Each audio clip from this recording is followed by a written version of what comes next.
Assalamualaikum warahmatullahi wabarakatuh. Alhamdulillahladzi ahyana ba'dana ammatana wa ilaihi nusur. Puji syukur kita ucapkan kepada Allah Subhanahu wa taala yang mana sampai pada saat ini kita masih diberikan kesehatan, nikmat kesehatan sehingga kita bisa terhindar dari virus yang menjadi pandemi pada saat sekarang ini. Shalawat beriringan salam, tak lupa pula kita haturkan kepada junjungan kita Nabi besar Muhammad Shallallahu Alaihi Wasallam dengan hantaran kata Allahumma shalli ala Muhammad wa ala ali Muhammad. Baiklah, pada kesempatan kali ini saya akan mempresentasikan hasil dari laporan kompetensi pedagogik dan kompetensi profesional yang sudah diringkas sebelumnya.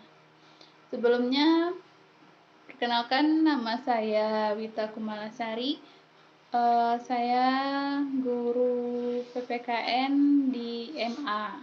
Baiklah, yang pertama itu kompetensi pedagogik, di mana dalam kompetensi pedagogik ini ada 10 modul yang disajikan atau akan dibahas. Yang pertama itu modul pertama mengenai konsep dasar, rasional, dan landasan ilmu pendidikan. Yang kedua, karakteristik peserta didik. Yang ketiga, teori belajar dan implikasinya dalam pembelajaran. Yang keempat, kurikulum pendidikan di Indonesia. Yang kelima, karakteristik pembelajaran abad 21. Yang keenam, profil dan kompetensi abad 21. Yang ketujuh, tugas pokok dan fungsi guru abad 21. Kedelapan, strategi pengembangan keprofesian berkelanjutan. 9. Pembelajaran inovatif. 10. Perancangan pembelajaran inovatif. Modul pertama itu konsep dasar, rasional, dan landasan ilmu pendidikan. Dalam konsep dasar rasional ini ada dikatakan mengenai pengertian dari pendidikan. Seperti yang kita ketahui, banyak sekali pendapat para ahli mengenai pengertian pendidikan ini. Ada juga yang menurut Winkel mengatakan bahwa pendidikan diartikan sebagai bantuan yang diberikan oleh orang dewasa kepada orang yang belum dewasa agar orang tersebut mencapai kedewasaannya. Dalam bahasa Yunani, pendidikan itu dikenal dengan istilah pedagogik. Nah, disinilah kita mendapatkan istilah kompetensi pedagogik. Kemudian, ilmu pedagogik ini artinya ilmu yang menuntun anak-anak. Pedagogik juga berarti teori mendidik yang membahas apa dan bagaimana mendidik yang sebaik-baiknya. Nah, manusia merupakan makhluk yang dapat merubah dirinya menjadi sesuatu yang lebih baik melalui pendidikan. Oleh sebab itu, manusia memiliki kemampuan memberikan aksi dan reaksi terhadap sesuatu atau alam kodrat yang dihadapinya.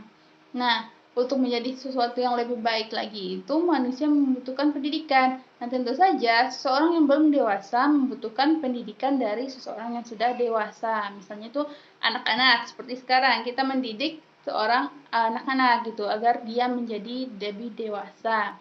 Nah, selanjutnya itu landasan ilmu pendidikan. Nah, setiap bidang kajian ilmu termasuk ilmu pendidikan pasti mempunyai landasannya. Yang pertama itu landasan filosofi. Nah, landasan filosofi artinya itu kesejarahannya. Ilmu pendidikan ini memiliki landasan filosofi yang menjadikan Pancasila, pembukaan Undang-Undang Dasar 1945 menjadi landasan filosofi pendidikan di Indonesia. Coba kita ingat-ingat kembali mengenai pembukaan Undang-Undang Dasar 1945. Di situ pasti ada tujuan dari negara, yaitu untuk mencerdaskan kehidupan bangsa. Nah, hal ini menjadi landasan filosofi pendidikan di Indonesia. Landasan filosofi ini juga terdapat pada pasal 2 Undang-Undang Nomor 20 Tahun 2003 tentang Sistem Pendidikan Nasional yang menjelaskan bahwa pendidikan nasional adalah pendidikan yang berdasarkan Pancasila dan Undang-Undang Dasar Negara Republik Indonesia tahun 1945. Dan kemudian, landasan yuridis. Landasan yuridis pendidikan artinya aspek-aspek hukum yang mendasari dan melandasi penyelenggaraan pendidikan. Aturan sistem pendidikan tetap didasarkan pada falsafah bangsa Indonesia, yaitu Pancasila. Akan tetapi ada juga landasan secara hukumnya, sistem pendidikan di Indonesia. Di antaranya terdapat pada pasal 31 dan Undang-Undang Dasar 1945 tentang Pendidikan Nasional, ayat 1, ayat 2, ayat 3, ayat 4, ayat 5. Yang kedua, terdapat pada Undang-Undang tentang Pokok Pendidikan dan Kebudayaan. Di antaranya ada Undang-Undang Nomor 20 Tahun 2003 tentang Sistem Pendidikan Nasional ayat 1 dan ayat 2. Kemudian Undang-Undang Nomor 14 Tahun 2005 tentang Guru dan Dosen. Kemudian Undang-Undang Nomor 19 Tahun 2005 tentang Standar Nasional Pendidikan. Nah, yang ketiga, landasan empiris.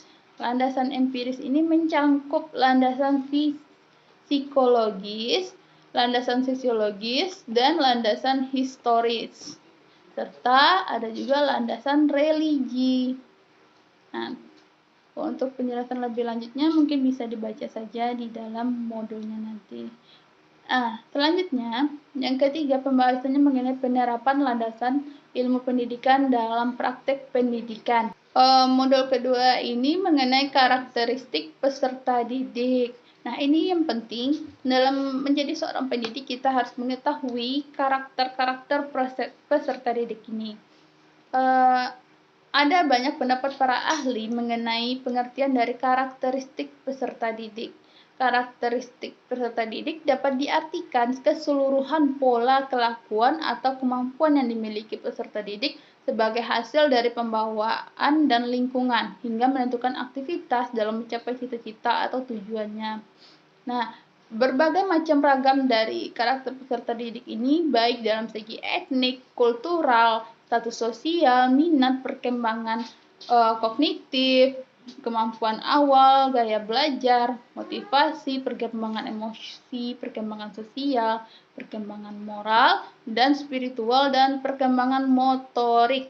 Nah, yang ketiga, teori belajar dan implikasinya dalam pembelajaran.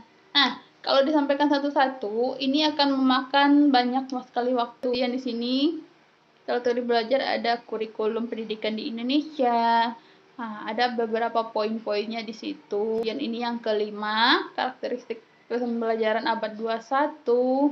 Ada fenomena pelajaran abad 21. Yang keenam, ini profil dan kompetensi abad 21. Tugas pokok dan fungsi guru abad 21. Ini yang ke-8. Yang ke-9. Nah, ini seperti yang pada model yang ke-9 ini ada pembelajaran inovatif. Untuk kompetensi profesional ini ada 4 modul. Yang pertama itu mengenai Pancasila sebagai dasar negara Indonesia dan sistem filsafat bangsa. Kedua, kemudian konsep sistem pemerintahan, sistem demokrasi konstitusional, dan upaya penegakan HAM di Indonesia. Dan terakhir, nasionalisme sebagai konsep persatuan dan kesatuan bangsa dalam masyarakat multikultural Indonesia. Nah, sekian, terima kasih atas perhatiannya. Mohon maaf atas segala kekurangan. Assalamualaikum warahmatullahi wabarakatuh.